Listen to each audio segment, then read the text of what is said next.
മുളം വന്നിയുടെ മൂപ്പുള്ളവനെ നിന്റെ ജീവിതം തന്നെ പുത്തരക്കണ്ട മൈതാനം പോലെ തെളിഞ്ഞിരിക്കുവോ? ജീവിതം കൊടുക്കുമല്ലേ മുമ്പിൽ മേലെ കാണു പറ്റും. അയ്യോ ഇനി എവിടെത്താ വിശേഷം? ഒരു കാര്യം കേൾക്കണോടാ.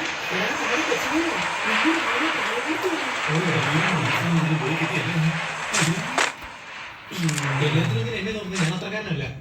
ഏത് നേരത്താണോ എന്റെ ശുക്രൻ തിരിഞ്ഞതെന്ന് അറിയില്ല. ഒരുത്തി ഛർദ്ദിക്കുന്നു, മറ്റൊരുത്തി പ്രായപൂർത്തിയായി. ഇനി ഈ വീട്ടിൽ കൊച്ചുകളുടെ കുറവ് കൂടെ മാത്രമേ ഉള്ളൂ. എന്താണ് ഇത്? എത്ര സന്തോഷമുള്ള കാര്യമായിരുന്നു. ആവശ്യമില്ലാത്ത കാര്യങ്ങൾ പറയുന്നു. ഈ സന്തോഷം നമുക്കുണ്ടല്ലോ ആഘോഷിക്കണം.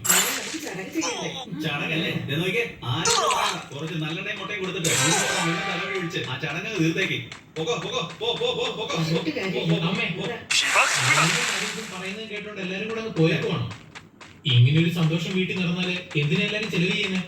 ഞങ്ങളുടെ വീട്ടിലെ കല്യാണ പ്രായം എങ്കിലേ 4-5